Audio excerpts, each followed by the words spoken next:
আজি মই আপোনালোকৰ মাজলৈ খুব ধুনীয়া ৰেচিপি এটা লৈ আহিছোঁ। আহকচোন তেতিয়াহ'লে ভিডিঅ'টো আৰম্ভ কৰোঁ।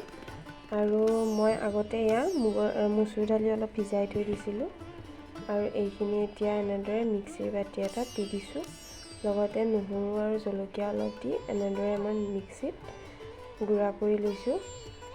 আৰু এতিয়া মই ইয়াত পিঁয়াজ দি দিছোঁ সৰু সৰুকৈ কুটি। আৰু এইখিনি মই এতিয়া বৰা ভাজিম।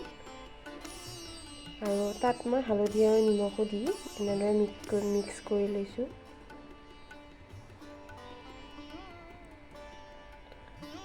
নিৰামিষ ভাত খোৱাসকলৰ বাবে এইটো খুব ধুনীয়া এটা ৰেচিপি হয়। আৰু এতিয়া বৰাখিনি এনেদৰে ভাজি ল'ম।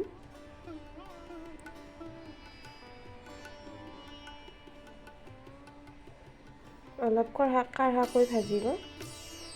আৰু এতিয়া মই বেঙেনা লৈছোঁ, ওলকবি, ফুলকবি, লগতে মূলা আৰু আলুটো লৈ লৈছোঁ, এনেকৈ বাকলি গুচাই লৈছোঁ।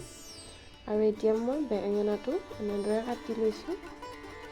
আৰু এতিয়া মই তেলত অলপ হালধি লৈ লৈছোঁ আৰু বেঙেনা কেইপিচ অলপ ভাজি ল'ম। বেঙেনা কেইপিচ অলপ ৰঙচুৱাকৈ ভাজি ল'ব লাগিব।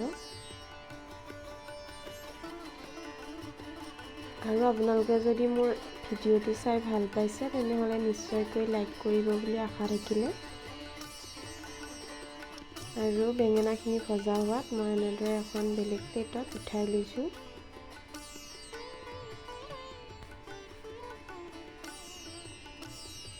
আৰু এতিয়া মই সেই তেলতে আলু, মূলা আৰু ওলকবি এইখিনি আগতে অলপ ভাজি ল'ম। তাৰ বাবে মই এনেদৰে কাটি লৈছোঁ। আৰু এতিয়া মই অলপ পাঁচফোৰণ দি লৈছোঁ। আৰু এতিয়া এইখিনি মই বহাই দিম আৰু অলপ সময় ভাজি ল'ম।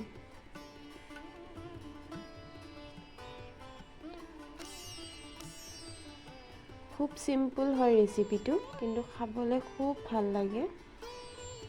আৰু এতিয়া মই তাত হালধি আৰু নিমখ আৰু লগতে অলপ জিৰা গুড়ি দি দিছোঁ। আকৌ মই লৰাই দিছোঁ অলপ।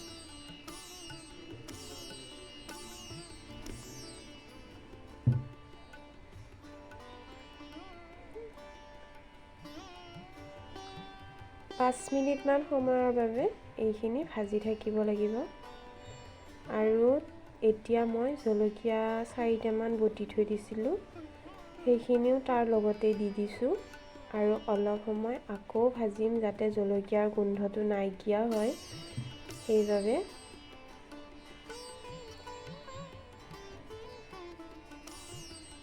আৰু এতিয়া তলত লগা হোৱাৰ বাবে মই তাত অলপ পানী দি এনেদৰে অলপ লৰাই দিছোঁ। এতিয়া মই আৰু অলপ গৰম পানী দি দিছোঁ তাত আৰু ঢাকনিখন দি দিছোঁ।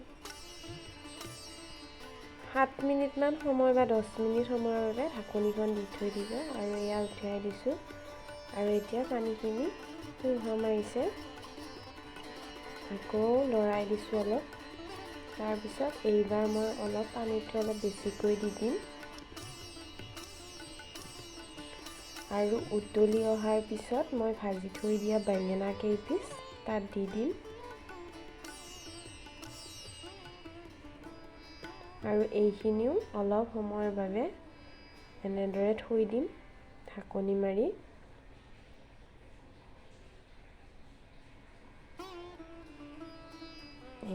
উঠাই দিয়াৰ পিছত আকৌ অলপ লৰাই দিছোঁ, সিজিছেনে নাই চাইছোঁ।